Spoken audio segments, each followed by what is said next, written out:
you're a person, and chances are you are a person, I'm guessing you've experienced rejection in your life. I mean, we all have at varying degrees, and yet sometimes it just happens to hurt a lot more than other times. Well, stick around for this video, because we're going to get all in depth about rejection. Why it happens, why it hurts, and how to overcome it.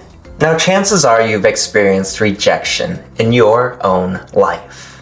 From pursuing a romantic interest that just didn't pan out. They weren't that into you. To finding this new job that you were so excited to get, you go on the interview, and it turns out you weren't a match. Even micro forms of rejection, like offering someone a Jolly Rancher, and it turns out they don't eat high fructose corn syrup.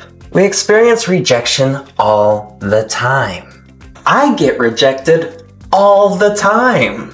I get rejected far more than I ever get accepted. From podcast opportunities to public speaking opportunities to helping people and using hypnotherapy to change their lives. From business partnerships to you name it. I get rejected all the time.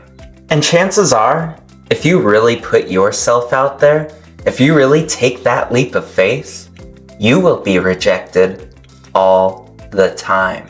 And that's where we need to reframe things, because rejection is inevitable.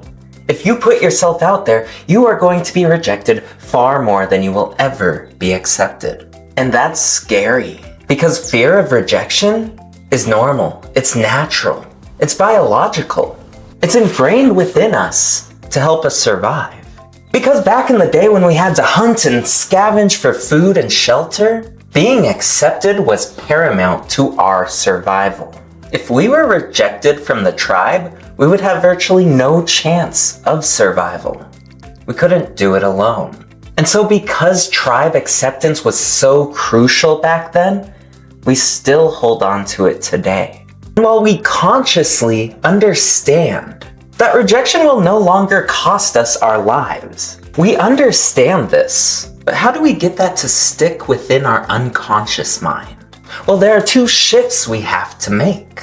One, understand that the acceptance of you is not an acceptance of you and your value. It is an acceptance of what they're willing to take on. Like the classic example, the analogy of the water bottle.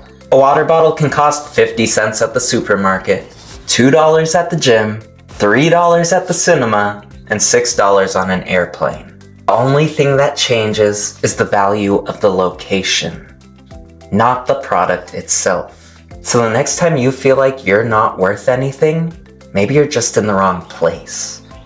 Maybe you need to be in a location that values what you have to offer. Not that you have nothing to offer, but that you're in the wrong place. And the second perspective to shift is the perspective of what you're doing it for. When you pursue a romantic interest, are you doing it to give them value? To give them something? To be of service to them? Or are you doing it for your own personal gain? Because if you're simply doing it to serve them and they reject you, then there's no problem at all. It had nothing to do with you. It was about serving them and they don't want to be served at the moment. I speak in front of people quite often.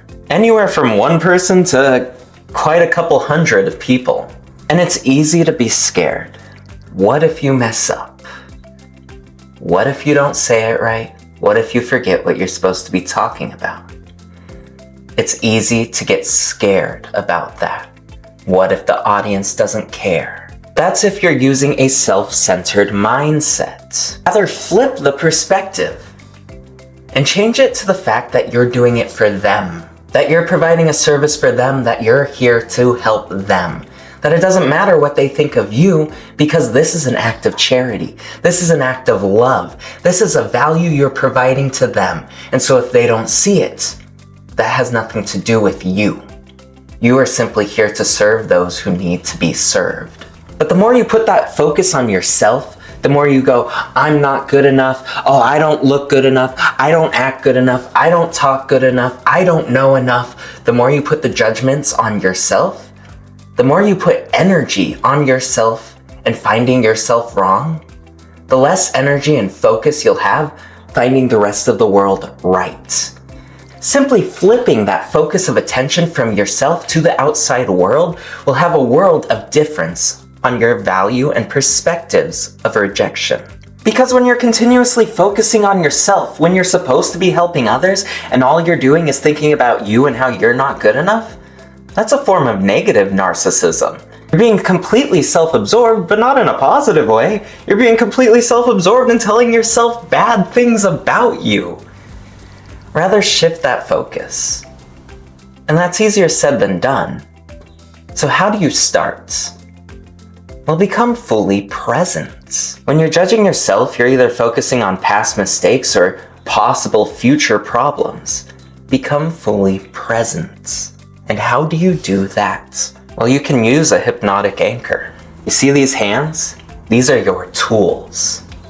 You can take 2 fingers, your thumb and your index finger, and simply just place them together. Squeeze it down tight. Squeeze them hard. Feel the pressure. And that pressure will be a signal to your mind that you are here now in this moment.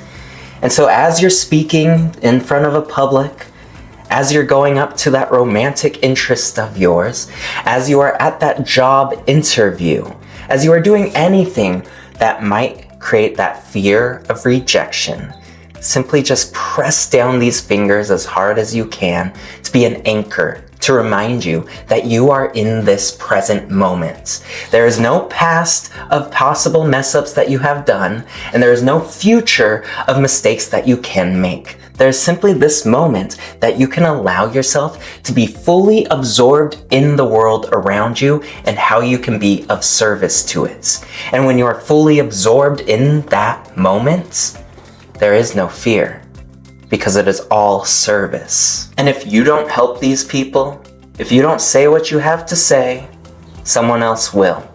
And there are people far less qualified than you making more moves. It is your responsibility to give everything you can to the world. Because yes, rejection is real. Rejection happens all the time. Rejection happens more than acceptance will ever happen. And it's normal, natural, and real to be afraid of rejection. It's a biological, evolutionary tool for your survival, to be afraid of rejection.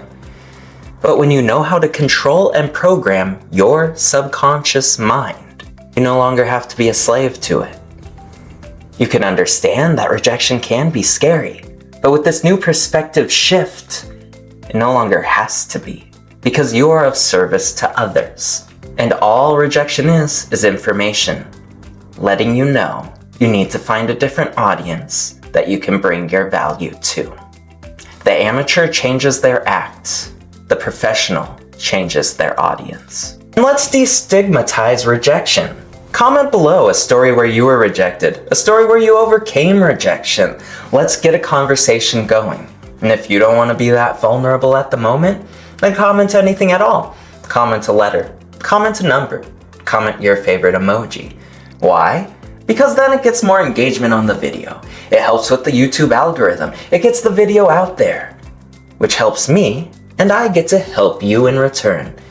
It is a feedback loop of service. So please comment anything at all. Like, share, comment, subscribe, turn on notifications, all those good things so we can hack the system, hack the algorithm, and take back from the YouTube overlords.